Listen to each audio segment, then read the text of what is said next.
Muy buenas noches, nosotros somos el grupo 4 y estaremos hablando acerca del lenguaje y sus trastornos. Este grupo está compuesto por Stephanie de León, Jessica Peña, Luisiana Siriaco, Francheli Mena, Rosana Vázquez y esta servidora, quien les habla, Eliandy Ramos Infante. Yo empezaré hablando acerca de lo que es el lenguaje. El lenguaje es una capacidad cognitiva que tenemos que nos permite expresar nuestros pensamientos y sentimientos mediante la palabra. También es una herramienta que utilizamos para la comunicación, organización y transmisión de las informaciones tanto del mundo que nos rodea como de nosotros mismos. El pensamiento y el lenguaje se desarrollan de forma paralelas, es decir, se relacionan entre sí y se influyen recíprocamente. Por otra parte, el lenguaje se da en la zona Broca, que esta es una área cerebral humana que se encuentra ubicada en el lóbulo frontal, específicamente en su tercera circunvolución frontal, cerca de las secciones opecular y triangular. Esta área, Broca, se conecta con el área Wernicke, que también es una área importante para el desarrollo y la producción del lenguaje, ya que se conectan mediante una haz nerviosa llamada fascículo arqueado en honor de su descubridor, que fue el médico francés Paul-Pierre Broca, cuando estaba examinando a pacientes post-mortem. Se dio cuenta que tenían dificultades de lenguaje porque tenían problemas en esas zonas que acabo de mencionar.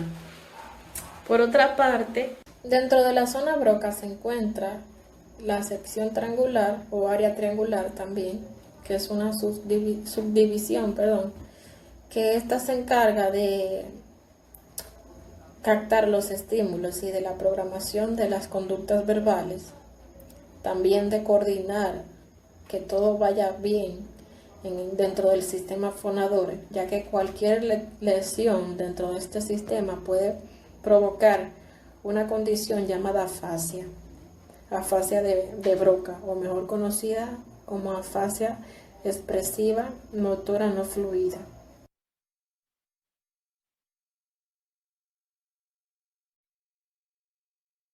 Hola, mi nombre es Jessica Peña y le estaré hablando de las funciones cognitivas del lenguaje. Se llama cognición o función cognitiva a la habilidad de aprender. Por ejemplo, organizar, planear y resolver problemas. Me refiero a la cognición o a la función cognitiva que el lenguaje nos facilita en nuestro cerebro. Este proceso de organización neurológica de base lingüística va a estructurar al pensamiento de una forma específica que denominaremos pensamiento lingüístico o racional. El lenguaje es una función cognitiva que nos permite comunicarnos entre los individuos. Esta comunicación se realiza a través de un mismo código o signo. El proceso cognitivo y la función son los procesos mentales que nos permiten irracionar de la percepción y expresión del individuo. Hasta aquí mis partes, gracias. Mi nombre es Francheli Mena Ramos y hoy voy a estar hablando acerca de qué es el desarrollo del lenguaje. Es importante saber que el desarrollo del lenguaje consta de dos etapas. La primera es la etapa prelingüística y la segunda es la etapa lingüística. La etapa prelingüística va desde los 0 a los 12 meses. De los 0 a los 3 meses, los niños se comunican a través de lo que es el llanto. Estos también prestan atención a las expresiones faciales que hacen los adultos y también hacen o emiten diferentes sonidos. De los 3 a los 6 meses, los niños hacen emisiones sonoras que luego llegan a ser verbalizaciones.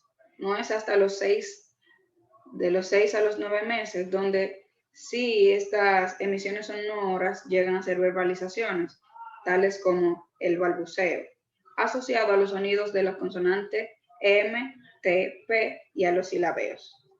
De los 9 a los 12 meses, los niños son capaces de repetir verbalizaciones silábicas que ya están en su repertorio fonético. A partir del año empieza lo que es la etapa lingüística y a los 6 años es cuando los niños adquieren por completo lo que es el lenguaje.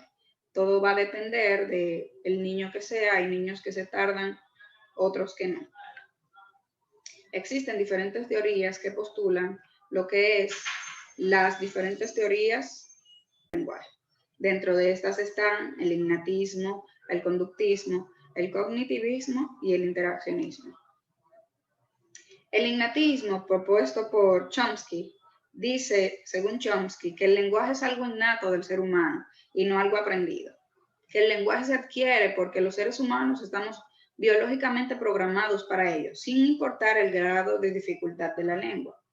Es decir, que todos aprendemos el lenguaje de una manera en común. Según el conductismo, propuesto por Skinner, el lenguaje es el resultado de una suma de hábitos y se aprende mediante estímulos-respuestas y se mantiene de acuerdo a los refuerzos positivos o negativos que éste reciba. El cognitivismo, propuesto por Piaget, dice que el origen del lenguaje está íntimamente vinculado con el desarrollo cognitivo, de tal forma que el niño aprenderá a hablar solo cuando acceda cognitivamente a un determinado desarrollo cognitivo. El interaccionismo propuesto por Vygotsky dice que el lenguaje tiene un desarrollo específico con raíces propias en la comunicación prelingüística y no depende necesariamente del desarrollo cognitivo, sino de la acción-reacción con el medio. Es decir, que los niños aprenden el lenguaje socializando con los demás. Por eso es que si un niño nace en República Dominicana, ya que las personas a su alrededor hablan español, el niño va a aprender ese idioma, porque esa es la interacción que tiene con nosotros. Cabe destacar que todas estas teorías, aunque son diferentes, explican ciertos postulados acerca del lenguaje. Unas toman en consideración como como Skinner, solo el estímulo-respuesta que sí podemos ver en el desarrollo de los niños, de su lenguaje, porque cuando un niño aprende a decir mamá y ve que su padre sonríe, es más probable que el niño vuelva a repetirlo por el refuerzo, por la recompensa que éste obtiene. También es importante conocer que los procesos cognitivos del niño están íntimamente ligados también con lo que es el desarrollo del lenguaje. Así que tanto la socialización, el proceso cognitivo o el estímulo-respuesta que reciba el niño, los refuerzos positivos o negativos, influyen en lo que es el desarrollo del lenguaje. Buenas noches, mi nombre es Luisiana Siriaco y yo les estaré exponiendo acerca de condicionantes del lenguaje o factores que impiden el desarrollo de la lengua. Bien, aprender a hablar es uno de los logros más palpables e importantes de la primera infancia. En cuestión de meses y sin enseñanza manifiesta, los pequeños avanzan desde la expresión titubeante de una sola palabra a oraciones fluidas y de un limitado vocabulario a uno que crece a razón de 6 palabras nuevas al día.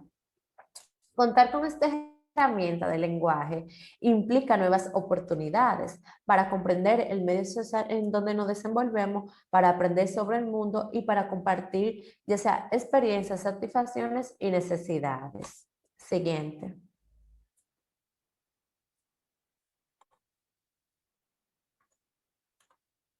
Bien, tenemos los factores que afectan el desarrollo del lenguaje. El primero es la ausencia de elección. Esto quiere decir si ha tenido alguna dificultad con su aparato fonador o su sistema auditivo.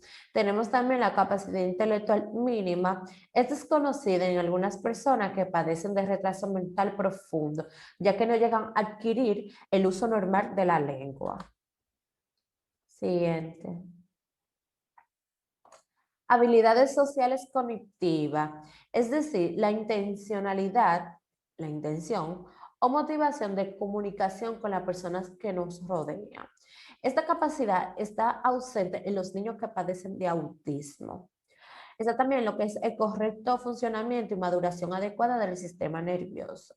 Y otro factor que es muy importante y que es condicionante del lenguaje es el trastorno neurológico. Ya aquí entran los niños que sí padecen de autismo.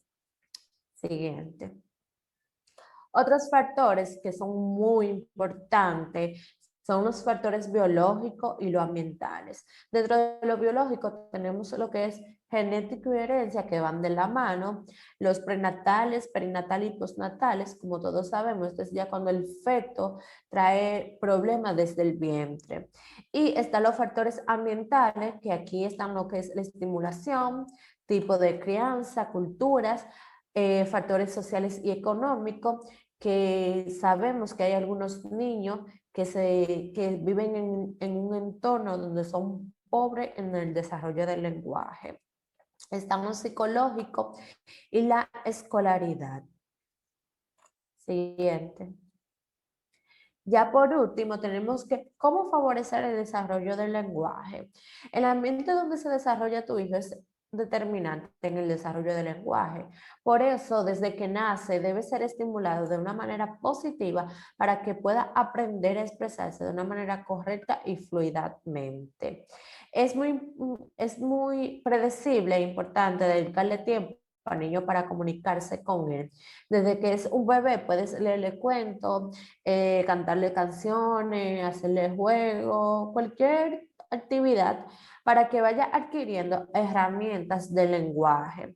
También es importante usar un lenguaje correcto a la hora de manejar o hablarte con tu niño, la cual implica una buena articulación de las palabras y el buen uso del vocabulario. Gracias. Saludos, mi nombre es Rosana Vázquez. Yo voy a hablar sobre los principales trastornos del lenguaje, las alteraciones y su tratamiento. Los trastornos del lenguaje son un tipo de trastorno de la comunicación que afectan la manera en que las personas utilizan y procesan el lenguaje. Los trastornos del lenguaje se dividen en dos grupos, que son escrito y oral. Dentro de los trastornos del lenguaje escrito se encuentra la dislexia y la alexia.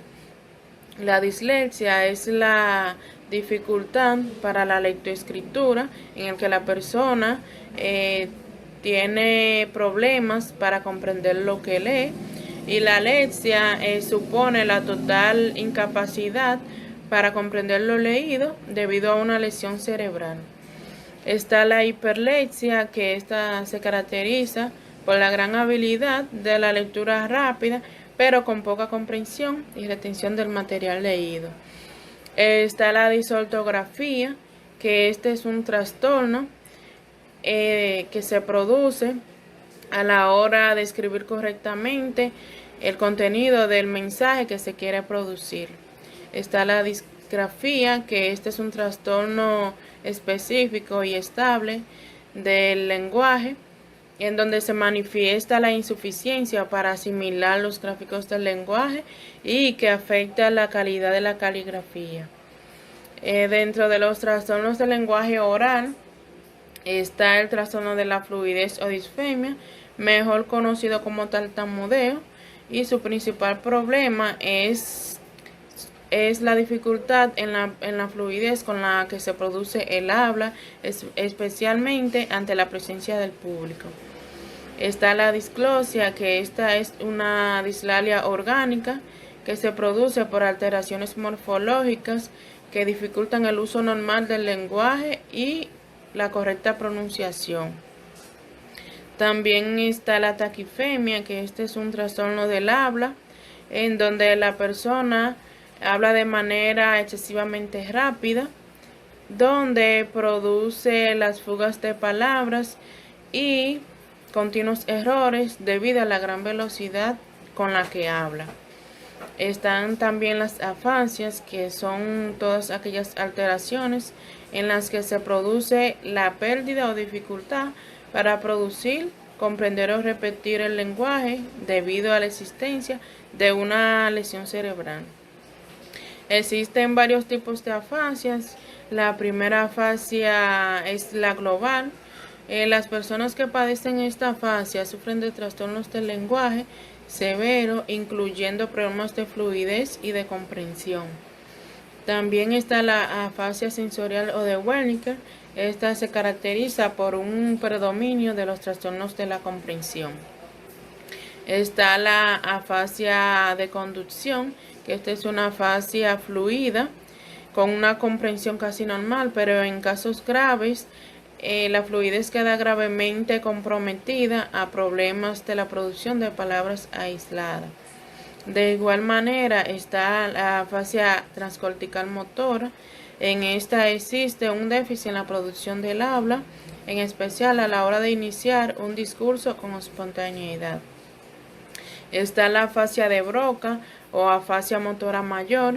Aquí predominan los déficits en los aspectos motores del lenguaje y escritura. Debido a las alteraciones del lenguaje, estas implican dificultades en la adquisición, tanto a nivel de comprensión como de expresión verbal. Y su tratamiento se basan en dos técnicas que se emplean. La primera es la terapia del habla habitual. Esta consiste en trabajar individualmente el desarrollo de vocabulario y gramática. Y por último está la psicoterapia, que aquí recurre la persona cuando tiene problemas emocionales a raíz de su dificultad en el lenguaje. Hasta aquí mi parte, muchas gracias. Saludos, mi nombre es Stephanie Delón Jiménez y yo le estaré hablando acerca de un tema muy interesante. El tema es trastorno del lenguaje que presentan los niños. Ahora bien, podemos hablar del siguiente trastorno. Este trastorno es la dislexia. Como todos sabemos, la dislexia es un trastorno del aprendizaje que supone la dificultad para leer a raíz de problemas y para poder identificar los sonidos del habla. También para poder comprender cómo estos se relacionan con las letras y las palabras. También tenemos la disortografía. Es una dificultad para la escritura que se da independientemente de que haya o no alteraciones también en la lectura. Esta es una disfunción que afecta al contenido y composición de las palabras que se escriben, o sea, de las palabras que escriben los niños. El individuo tiene problema para poder reconocer, comprender y sobre todo reproducir los símbolos escritos. O sea, el niño tiene problema para poder realizar cada una de estas actividades. Está la dispraxia. La dispraxia se refiere al problema o a problemas con el movimiento. Eso incluye lo que es la dificultad en 4 habilidades claves. Dentro de ellas están las habilidades motoras finas, las habilidades motoras gruesas, la planificación motora y la coordinación. Generalmente, estos desafíos no ocurren por sí solos, sino que las personas que tienen dificultades con las habilidades motoras a menudo tienen otras condiciones. También tenemos lo que es la dislalia. La dislalia es un trastorno de la alteración de los fonemas. Es el trastorno del lenguaje más común en los niños. Es el más conocido y más fácil de poder identificar. Suele presentarse entre los 3 y los 5 años de edad con alteraciones en lo que es la articulación de los fonemas. También tenemos la disfasia. La disfasia es un trastorno de la adquisición del lenguaje que se manifiesta en una alteración en la expresión y la comprensión del lenguaje. Los niños difásicos, presentan lo que es déficit en el lenguaje, tanto a nivel comprensivo como expresivo, y suelen utilizar gestos y mímicas para ello poder expresarse. O sea, para los niños cuando poseen este trastorno, para ello poder comunicarse o para ello poder transmitir un mensaje, ellos tienen que utilizar gestos y mímicas para poder expresar o llevar el mensaje que ellos quieren. También tenemos el tartamudeo. Este es un trastorno del habla que conlleva problemas frecuentes y considerables en lo que es la fluidez normal y de continuidad del habla. Las personas que tartamudean saben lo que quieren decir, pero tienen dificultad para hacerlo, o sea, para decirlo. Por ejemplo, ellos quieren dejar saber algo, ellos quieren expresarse, quieren decirle algo a las demás personas, pero entonces por más que quieren y por más que intentan, tienen la dificultad para ellos poder decir eso que ellos desean, ya que padecen o poseen este trastorno de tartamudeo. También, y por último, tenemos lo que es el trastorno del lenguaje, que es afasia. La fase es un trastorno causado por lesiones en lo que son las partes del cerebro que controlan lo que es el lenguaje y que este puede dificultar la lectura en el niño, la escritura y sobre todo la forma de los niños expresarse. También podemos decir que la fase se encuentra dentro de los trastornos del lenguaje infantil de carácter adquirido. Esto ha sido todo de nuestra parte. Esperamos que haya sido de gran provecho y muchísimas gracias por su atención.